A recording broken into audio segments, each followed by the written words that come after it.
In today's video, we're going to go over some of the best final bosses from raids throughout the history of Warcraft. Keeping in mind that the last time we covered this topic was 8 years ago, so there's been plenty of new raids since then, many of which have included some pretty fantastic encounter design, with memorable moments, big lore significance, and wonderful visuals. So starting off at number 10, we have Lei Shen, the Thunder King, the final boss of the Throne of Thunder raid in Mist of Pandaria patch 5.2. The resurrected first emperor of the Mogu Empire, Lei Shen gained his immense strength by binding the Titan Keeper Rawden and stealing his power. With it, he then conquered Pandaria, defeating even Zuin the White Tiger and August Celestial in combat, and ruled as one of the most fearsome warlords in Azeroth's history. The only reason he was even defeated in the first place was due to the Tol'vir of Oldhim desperately using the Forge of Origination to repel the Mogu invasion, that device being a literal Titan weapon of mass destruction, designed to scour all life on the planet in case of corruption. And as revealed in Chronicle Volume 1, that was the very same device that Algalon attempted to activate at the end of the Old War raid in Wrath of the Lich King, as well as Deathwing trying to obtain it through his Twilight Hammer cultist during Oldham's questline in Cataclysm, and N'Zoth almost succeeding in corrupting during the final patch of Battle for Azeroth. According to the Warcraft wiki, Lei Shen would even beat the Lich King if the fight was a 1v1. Though his army would lose a battle against Scourge forces due to the Scourge being able to just self-replenish reinforcements constantly. The encounter itself that the raid is from revolved around Lei Shen's mastery of 4 conduits of power, north, east, south, and west, with each granting him different abilities. The north conduit empowered static shock, charging a player with electricity that detonated after several seconds. The east conduit gave him diffusion chain, a chain lightning attack. The south conduit granted overcharge, stunning players caught by a rapidly expanding ring of electricity. And the west conduit conjured bouncing bolts, which struck random ground locations and, if not absorbed, spawned unharnessed power adds. All of which leads to a pretty chaotic encounter that really kept players on their toes, with Heroic being even more crazy due to the fact that the overloaded conduits did not disable, instead remaining active permanently, forcing guilds to strategically decide which abilities they could endure for the rest of the fight. This design meant every group's progress felt somewhat unique. All in all, it was a challenging but fair fight. However, as we progress through this list, we'll start to see boss encounters that combine strong mechanics with even greater lore and spectacle. Now, if you're a WoW player, you already know that mounts, achievements, reps, parses, alts, you like to track everything. And that's why I like Play Tracker. Play Tracker takes all of your games, Battle.net, Steam, consoles, and rolls them into one unified profile. Your playtime, achievements, stats, progression, all in one place instead of scattered across multiple launchers. And the best part? You earn XP by just playing, completing achievements, finishing quests, clearing your backlog, and your Play Tracker profile levels up. Basically, meta progression for your entire gaming career. It also gives you a Spotify Wrapped-style yearly recap, letting you mark your all-time favorite games in a Hall of Fame, and shows clean stats and graphs of how you actually play. If you're the kind of WoW player who cares about completion, history, and long-term progression, then this scratches that same itch. Check out Play Tracker with my link in the description below. And at number 9, we have Nefarian, the final boss of Blackwing Lair in Vanilla Patch 1.6. The eldest son of Deathwing and brother to Onyxia, Nefarian was obsessed with creating a chromatic dragonflight. His lair atop Blackrock Mountain is filled with twisted drakes and corrupted creations, all leading to a showdown with the Prince of the Black Dragonflight himself. Now, in Vanilla WoW, Nefarian was on the verge of success, but only a few of his chromatic creations were actually strong enough to survive into adulthood, with most being unstable, short-lived, or deformed and ultimately destroyed by us during the raid. Meanwhile, later in Cataclysm, Nefarian does return and finally succeeds in creating a new generation of chromatic dragons, a plot point which plays a major role in the Twilight Hammer cult schemes during the events of the Christy Golden's novel, Thrall, Twilight of the Aspects. The dragon lore is some pretty dark stuff, but in the books, cultists infiltrate and replace all the eggs at Wormless Temple with chromatic ones, causing Alexstrasza's main consort, Koliastraz, to have himself sacrificed in order to destroy them, with a particular 5-headed chromatic dragon called Chromatus being the final battle of the book as well. In terms of the encounter, Phase 1 involves players fighting what feels like a never-ending wave of Dragonoid adds before Nefarian even emerges. And once he does, he then unleashes a bunch of attacks like Bellowing Roar, Shadow Flame, and Veil of Shadow. But the real highlight in Phase 2 are his class calls. At certain intervals, Nefarian would target classes and then cause some real problems. Hunters had their bows breaks, priest heals turned into damage over time effects, warriors were locked into berserker stance, and a paladin spammed blessing and protection on Nefarian himself, making him immune to physical damage, causing players to feel like a liability, but intentionally, which is more fun than accidentally feeling like a liability. And at number 8, we have Kil'Jaeden, the final boss of the Sunwell Plateau in the Burning Crusade, patch 2.4. Known as the Deceiver, this fallen Eridar corrupted the orcs of Draenor, tortured Ner'zhul for an impossibly long time before sealing his soul in the armor of the Lich King, and orchestrated countless Legion invasions across the cosmos. Although the Isle of Quel'Danas questlines did hint at his involvement, Kil'Jaeden's sudden reveal at the end of the Burning Crusade was a genuine surprise for players. With Illidan being all over the expansion artwork and marketing, most people kinda just assumed he would be the ultimate end boss. But instead, we got the second in rank of the entire Burning Legion. Kil'Jaeden's fight tied directly into the fate of Avina Teague, the mortal vessel of the Sunwell's energy. Her sacrifice at the climax of the raid prevented Sargeras' arrival, making this encounter a pretty pivotal moment in Warcraft's cosmic storyline. As for the fight itself, it was a pretty long one, coming in at 5 phases. The most iconic mechanic being Darkness of 1,000 Souls, a raid-wiping shadow blast that forced players to use the dragon orbs dotted around the room, empowered by Calicos. Raiders would transform into blue dragons mid-fight, using bespoke abilities such as the must-use shield of the blue, which would protect the raid from a wipe, while also granting unique buffs through Breath Revitalize and Breath Haste. This mechanic gave the fight a cinematic edge that made players feel like they were part of a larger story. Another cool moment was the arrival of Sinister Reflections, mirror images of raid members that mimic their class abilities. And then there was Armageddon, with meteors crashing down across the battlefield, forcing constant movement and punishing anyone who wasn't paying attention. Combining these mechanics with the looming threat of Sargeras being potentially pulled into Azeroth through the Sunwell, the fight felt like a desperate race against time. Defeating Kil'Jaeden demanded coordination, mastery of unique mechanics, and endurance across 5 punishing phases, and that's why it deserves a spot on this list. And at number 7, we have N'Zoth the Corruptor, the final boss of Ny'alotha, the Waking City in Battle for Azeroth, patch 8.3.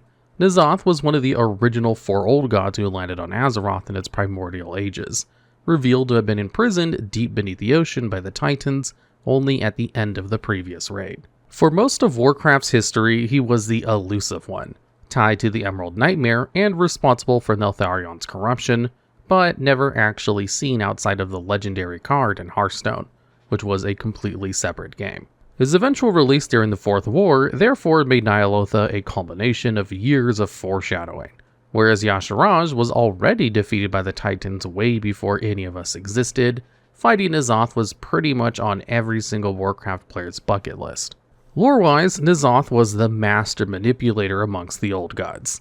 He corrupted Neltharion into becoming Deathwing, spread the Emerald Nightmare through Xavius, and whispered promises to mortals across Azeroth. His ultimate plan was to remake the world into the Black Empire, a vision of eternal madness. N'Zoth's whispers were so pervasive that Blizzard even coded them into the game as random audio triggers during Legion and BFA, unnerving players with lines like, "With every choice you become more my servant."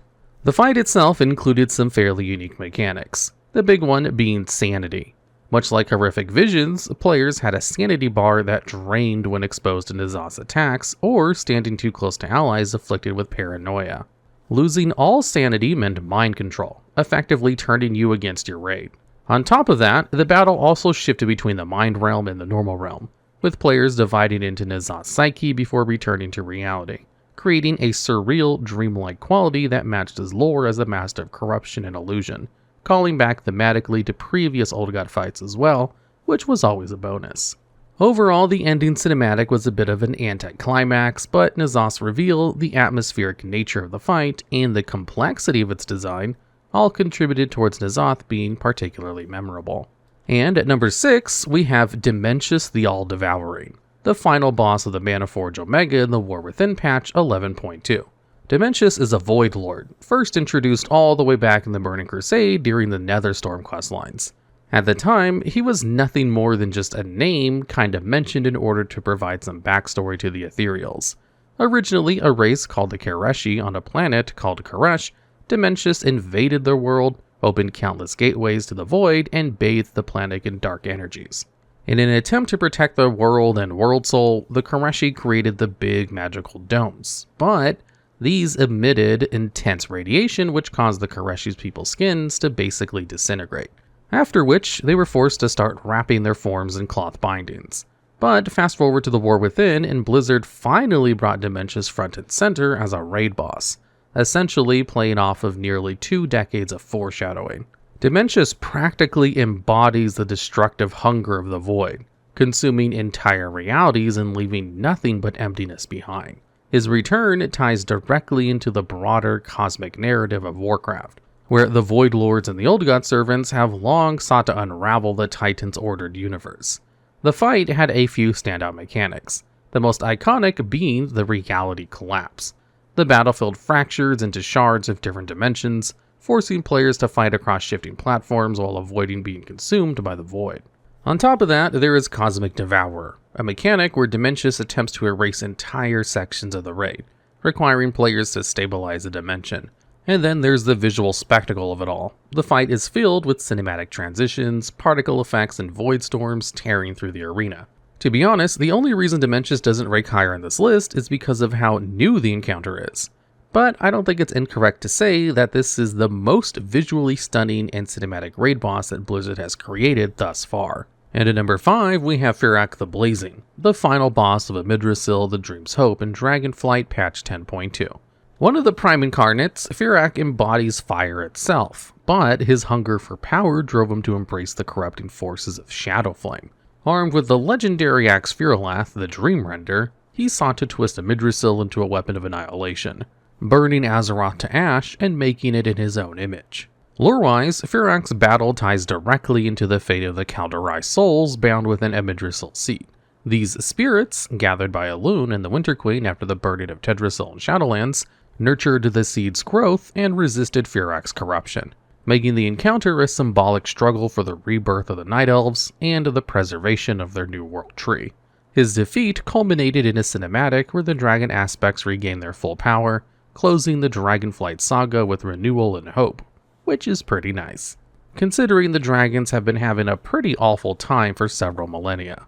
In terms of the actual fight though, Dreamrend tears open a rift into the Firelands, pulling players towards incarnations while flooding the battlefield with searing flame. The corruption of Yggdrasil's heart creates a desperate race against time, as Fyrakk attempts to burn the World Tree itself, and players must shatter his shield before the corruption completes.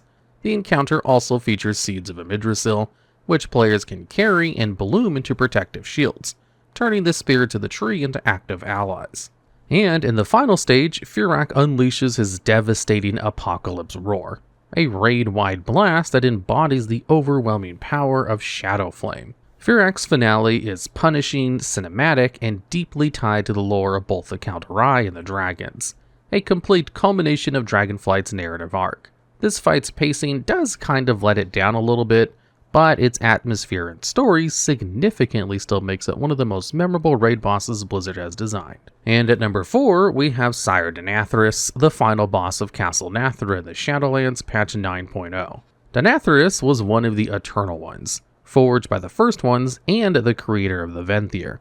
Ruling Revendreth from his gothic Castlevania-esque fortress, Castle Nathria, he's also the architect of the Dreadlords, who infiltrate other cosmic forces to spread the influence of death across reality.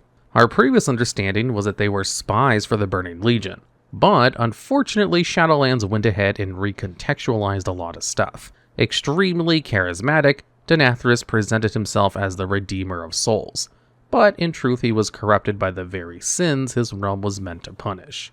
Conspiring with Zolval the Jailer, hoarding anima and funneling it into the Maw to free his nibble buddy. Ultimately, his defeat marked the end of the Anima Drought storyline, and somewhat brought the rest of the Covenants back together. Now, as for the fight itself, it's a 3-phase spectacle with several standout mechanics. Burden of Sin, a stacking debuff that slowed and silenced players until they deliberately cleansed it by being struck with cleansing pain. Meanwhile, the transition into Phase 2, March of the Penitent, then dragged players across the room while their movement was crippled by remaining stacks of Burden of Sin, Reaching the center cleansed a debuff, but failing meant certain death, leading to one of the most cinematic intermissions Blizzard has ever created. Phase 2 then introduces Denathrius' living blade, Remornia, which carves through the raid with Massacre. And finally, Denathrius unleashes Hand of Destruction, pulling the raid into his grasp before detonating massive damage. Probably the defining wipe check of the encounter. For many players, Denathrius was the standout villain of Shadowlands. Cool character design, fun fight, and, love it or hate it, pretty high lore significance too. Possibly one of the only good things about the entire Shadowlands expansion as well, to be fair. And at number 3, we have Queen Azshara, the final boss of the Eternal Palace in Battle for Azeroth patch 8.2. Azshara was once the beloved ruler of the Kaldorei, famed for her unmatched beauty and magical prowess. But her vanity and hunger for power led her to ally with the Burning Legion during the War of the Ancients. When the Well of Eternity collapsed, she and her Highborn basically almost drowned in the subsequent flood, leading to the Night Elven Queen making a deal with the old god N'Zoth and being transformed into the Naga, becoming his most loyal servants. Then, for 10,000 years, she schemed beneath the waves, building her empire in Azshara and waiting for the day she could rise again. Azshara has been a legendary figure in Warcraft since the RTS era, so facing her and visiting Azshara were kind of a big deal. Now, the 4-phase/2 intermission encounter included some memorable mechanics, such as the Ancient Ward system, where 4 Titan wards powered the chamber and had to be carefully managed, while Azshara drained them with her magic, as well as Queen's Decree, where Azshara issued commands such as stand together or spread out. Obeying them was mandatory, and failure meant instant punishment. Fun fact, using an emote such as /spit would cause Azshara to straight up one-shot you for disrespect. And finally, the last phase saw the wards collapse as Azshara attempted to complete her ritual to free N'Zoth, culminating in a desperate burn that ended with her apparent defeat, only for N'Zoth to revive her and shatter his prison, setting up the next raid tier. Keep it in mind, as previously mentioned, anticipation and excitement around seeing N'Zoth for the first time was pretty high anyway. Facing Azshara felt like the payoff for years of storytelling, and while opinions on the borrowed power system of Azeroth may vary, its raid encounters were strong, which is why we have several entries from that expansion on this list. And at number 2, we have Lady Jaina Proudmoore, the final boss of the Battle for Dazara lore in Battle for Azeroth patch 8.1. Jaina is one of the most iconic characters in Warcraft. Daughter of the Grand Admiral Dalen Proudmoore, former ruler of Theramore, and one of the most powerful mages alive. Her story spans decades of Warcraft lore, from her tragic relationship with Arthas Menethil that ended at the Purge of Stratholme, to her alliance with Thrall and the Horde during the Third War, to the devastation of Theramore by Garrosh's mana bomb, which hardened her stance against the Horde for quite a while. After years of exile and political turmoil, she reconciled with her mother, Catherine, and reclaimed her place as Lord Admiral of Kul Tiras, pledging her homeland to the Alliance. In Battle for Azeroth, she became a central figure in the faction war, leading Kul Tiran fleets against the Zandalari in one of the expansion's most dramatic confrontations. And since the Zandalari leader, King Rashtakan, had just been killed by the Alliance in the same raid, there was a real sense of urgency and bloodlust from Horde players seeking revenge. During her boss fight, she had a couple of fun attacks and standout moments. Chilling Touch, a stacking debuff that slowed players and eventually froze them solid if not managed properly. Ring of Ice, where Jaina encased players in massive ice blocks that had to be broken quickly to prevent deaths. Phase 2 introduced the Iceberg mechanic, where Jaina summoned colossal icebergs that blocked line of sight, with players having to use them strategically to survive her devastating Icefall and Glacial Ray abilities. And finally, in Phase 3, Jaina unleashed Prismatic Frost and Orb of Frost, escalating the fight into kill or be killed fight for survival. The entire arena becomes a frozen wasteland, with visibility reduced by blizzards and player movement constantly being hindered. The final stage captured the extended Jaina's power, overwhelming frost magic that transformed the battlefield into her weapon. Although, points lost that she escapes at the end, never forget and never forgive the Purge of Dalaran. This fight also probably doesn't hold quite as much significance for everyone, so for those reasons, it doesn't quite make the number 1 spot. And finally at number 1, we have Raszageth the Storm Eater, the final boss of Vault of the Incarnates in Dragonflight patch 10.0. Raszageth was one of the 4 primal incarnates, ancient proto-dragons who rejected the Titan's ordering of Azeroth. Unlike the dragon aspects, the incarnates sought freedom from the Titan influence, embracing elemental fury instead of Titan-granted powers. Raszageth herself embodies storm and lightning, and was imprisoned thousands of years ago by the combined might of the aspects and Keeper tier. Her release at the start of Dragonflight set the expansion story in motion, as she sought to free her fellow incarnates and overthrow the Titan-blessed Dragonflights. Memorable moments from the fight itself include Hurricane Wing, where Raszageth unleashes a massive gust that threatens to knock players off the platform entirely, along with Volatile Current, which forces players to spread and soak lightning orbs to prevent catastrophic ray damage. Meanwhile, Phase 2 escalates things further with Storm Surge, a shield mechanic where players have to align with positive or negative charges to break Raszageth's defenses. And finally, the climactic Phase 3 sees Raszageth channeling an overwhelming storm energy, filling the arena with lightning strikes and collapsing platforms. Facing Raszageth felt like battling the raw fury of the elements themselves, with her defeat setting the stage for the Incarnate's larger role in Dragonflight. For many players, Raszageth's encounter was a real return to form, especially after the low standards of Shadowlands, and particularly the final raid of the previous expansion. Vault of the Incarnates and Raszageth delivered fun mechanics, lore payoff, and cinematic spectacle, all at once, and that's why she earns the #1 spot on this list, being one of the best final raid bosses in an expansion that was finally good after 2 disasters.